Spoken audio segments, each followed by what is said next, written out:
Hey guys, welcome to Devbhoomi career point. तो कैसे हैं आप लोग। तो देखिए दोस्तों, उत्तराखंड की महान विभूतियां आज है पार्ट 36 और इसमें हम बात करेंगे उत्तराखंड के एक महान विभूति के बारे में।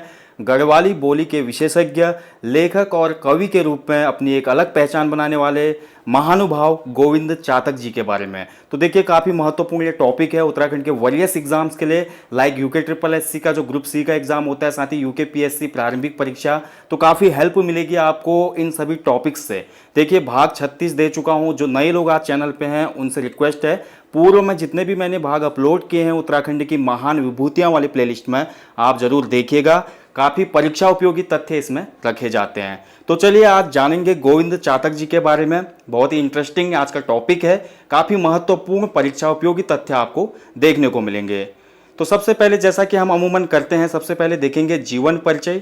तो जीवन परिचय की मैं बात करूं दोस्तों, गोविंद चातक जी का जन्म हुआ था 13 दिसंबर 1933 को। इनका जन्म स्थान है सरकास्वांगी गांव, टिहरी गढ़वाल। ठीक है, तो सरकास्वांगी एक गांव है टिहरी में, यहाँ पर ये पैदा हुए। इनके पिता का नाम है धाम सिंह कंडारी। तो यहीं पे आपका एक पहला पॉइंट आ गया दोस्तों। देखिए, यूके ट्रिपल एससी आज की डेट में जिस हिसाब के क्वेश्चन बनाता है, उसमें कभी कभी वास्तविक नाम भी पूछ लिया जाता है बहुत से लोगों का। अब आपको पता चल गया, गोविंद चातक जी का अगर मैं वास्तविक नाम की बात करूं तो इनका वास्तविक नाम होगा धाम सिंह कंडारी। इनके पिता का नाम है तो गोविंद सिंह कंडारी। ठीक है, ध्यान रखेंगे। तो इनकी जो कास्ट है वो कंडारी है। चातक नाम तो इनकी साहित्यिक रचनाओं के लिए इन्होंने उपयोग किया है।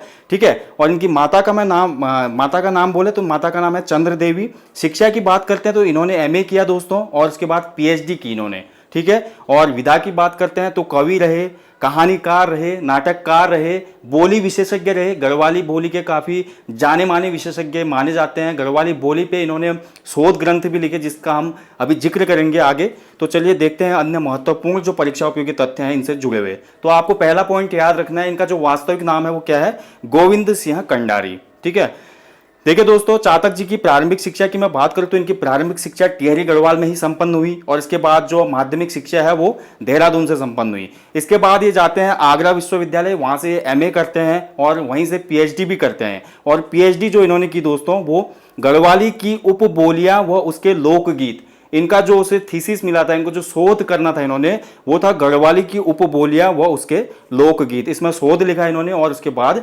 पीएचडी इनको प्राप्त हुई और नाम के आगे डॉक्टर शब्द जुड़ गया।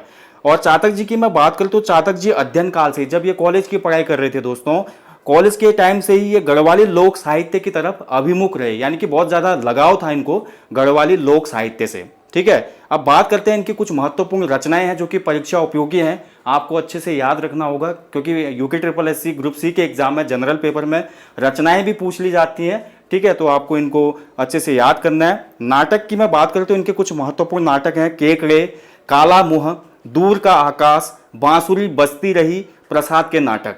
और इसके बाद कहानी की मैं बात करूं तो कहानी संग्रह में है लड़की और पेड़। ये थोड़ा महत्वपूर्ण है, अच्छे से याद रखेंगे, लड़की और पेड़। और आधुनिक नाटक का मसीहा मोहन राकेश। इसके बाद देखिए कविता संग्रह, इन्होंने कविता संग्रह भी लिखे कुछ महत्वपूर्ण, जिनमें है देखिए प्रमुख जंगली फूल, गीत, वासंती और फूल पाती। तो इतनी रचनाएं तो आप इनकी याद रखिएगा ही, एग्जाम पॉइंट ऑफ व्यू से काफी महत्वपूर्ण है। ठीक है, नाटक, कहानी और कविता संग्रह।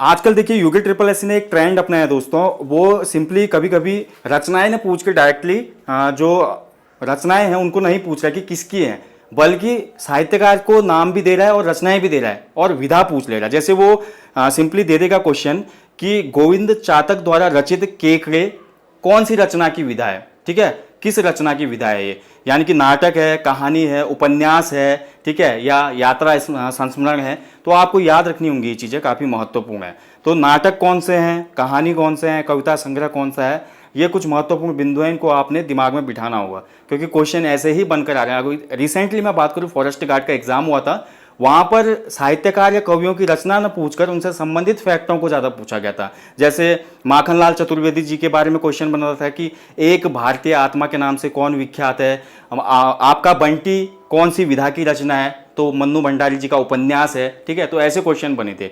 तो उसी हिसाब से यहाँ पे आपको याद रखना होगा, आगे को परीक्षा देने जा रहे हैं, तो इन सभी बातों को ध्यान में रखना है। देखिए, कोई भी पेपर जब होता है, उस पेपर में आप असफल होते हैं तो अपनी कमियों को जानने की कोशिश करें, तो कौन सा पोर्शन हमसे छूट गया, कौन सी चीज़ हमसे रह गई जिस पे हमने काम करना है नेक्स्ट एग्जाम के लिए। यही सफलता का मूल मंत्र है दोस्तों। ठीक है, तो ये तो हो गई गोविंद चातक जी की प्रमुख कृतियां। इसके बाद देखिए 1967 में चातक जी का गढ़वाली लोकगीत एक सांस्कृतिक अध्ययन नाम का ग्रंथ प्रकाश में आया। ये बहुत ही महत्वपूर्ण ग्रंथ है दोस्तों, गढ़वाली लोकगीत एक सांस्कृतिक अध्ययन। आपको याद रखना है किसने लिखा है, डॉक्टर गोविंद चातक जी ने। किस वर्ष आया ये, 1967, क्योंकि फैक्ट काफी पूछ लेता है यूपी ट्रिपल एससी एग्जाम में। इसके बाद देखिए मध्य पहाड़ी भाषा का अध्ययन, गढ़वाली की रवाल्टी उपबोली और उसके लोकगीत, इनके महत्वपूर्ण शोध ग्रंथ हैं। यानी कि यहाँ पे आप देख पा रहे हैं, देखिए पीएचडी इनने की है, तो इन्होंने काफ़ी शोध किए, उनमें से जो महत्वपूर्ण है वो मैं आपको बता चुका हूँ। मध्य पहाड़ी की भाषा का अध्ययन, ये भी महत्वपूर्ण है थोड़ा, और गढ़वाली की रवाल्टी उपबोली और उसके लोकगीत, ये सभी रचनाएं आपको थोड़ा यहाँ पे ध्यान रखना है एग्जाम में कि जो इससे ऐसे संबंधित रचनाएं आएंगी तो गोविंद चातक जी का नाम आपके दिमाग में आना चाहिए। इसके बाद देखिए 1955 की मैं बात करता हूँ, तो यहाँ पे गढ़वाली लोकगीत और गढ़वाली लोक गाथा नाम की 2 पुस्तकें इनकी देहरादून से ही प्रकाशित हो चुकी थी। ठीक है, तो ये भी महत्वपूर्ण है, गढ़वाली लोकगीत और गढ़वाली लोक गाथा, ये किसकी पुस्तक है या इसके रचयिता कौन है, तो ये चातक जी की रचना है और कब पब्लिश हुई थी, 1955 में। इन्होंने देखिए दोस्तों 2 पत्रिकाएं भी शुरू की थी। एक पत्रिका का नाम था अंगारा और दूसरी पत्रिका का नाम था रहबार। ठीक है, ध्यान रखेंगे, अंगारा और रहबार। लेकिन बाद में क्या हुआ कि ये आकाशवाणी दिल्ली से जुड़ गए, तो बाद में ये पत्रिकाएं फिर बंद हो गई। ठीक है, तो जानेंगे और अन्य महत्वपूर्ण तथ्य इनके बारे में। ठीक है, तो आकाशवाणी दिल्ली से जुड़े, जैसा कि मैं आपको बता चुका हूँ, यहाँ पे ये सहायक प्रोड्यूसर रहे।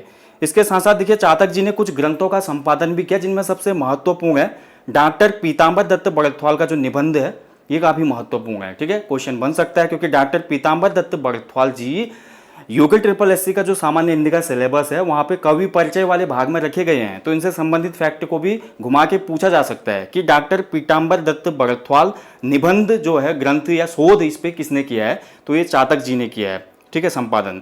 इसके बाद देखिए अगर पुरस्कारों की और सम्मान की बात करूं तो दूर का आकाश और काला मुंह के लिए इनको उत्तर प्रदेश हिंदी संस्थान द्वारा पुरस्कार मिला, और साथ ही बांसुरी बजती रही के लिए साहित्य कला परिषद दिल्ली द्वारा ये सम्मानित किए गए। और देखिए संपूर्ण जीवन में बोल सकता हूँ इन्होंने लेखनी में बिताया, साथ ही शोध में काफ़ी ज़्यादा इनका इंटरेस्ट था अंदर से, और गढ़वाली बोलियों पर, लोकगीतों पर बहुत ज़्यादा रिसर्च इन्होंने की और बहुत ज़्यादा विस्तार में लिखा है उनको। ठीक है, और फाइनली जून 2007 में ये पंचतत्व में विलीन हो गए दोस्तों। ठीक है, तो ये है गोविंद चातक जी के बारे में हमने अच्छे से जाना यहाँ पे, इनसे जुड़े हुए जो महत्वपूर्ण परीक्षा उपयोगी तथ्य थे। और ये सीरीज बहुत अच्छी है, बहुत इंटरेस्टिंग सीरीज है। इस सीरीज के माध्यम से आप उत्तराखंड के ऐसे महानुभावों के बारे में जानते हैं जो कि जानने आपके लिए जरूरी है अपने कल्चर से जुड़े लोगों को, और साथ ही इसका बेनिफिट आपको मिलता है आपके अपकमिंग एग्जाम में। तो बहुत ज़्यादा बेनिफिशियल है, ना केवल स्टूडेंट के लिए बल्कि जो अन्य लोग हैं उनके लिए भी ये सीरीज काफ़ी महत्वपूर्ण है। तो दोस्तों आज हमने जाना डॉक्टर गोविंद चातक जी के बारे में। नेक्स्ट पार्ट में किसी अन्य महान विभूति के साथ फिर से हाजिर होऊंगा। तब तक आप लोग अच्छे से अपनी स्टडी करें, खूब सारी मेहनत करें, लॉकडाउन का भरपूर यहाँ पे फ़ायदा उठाएं, क्योंकि यही समय है जब आपको जी तोड़ मेहनत करनी है और उसका पूरा फल दिखाना है अपने नेक्स्ट एग्जाम में। इसी आशा के साथ जल्दी मिलूंगा। अपना ध्यान रखिएगा। जय हिंद, जय उत्तराखंड।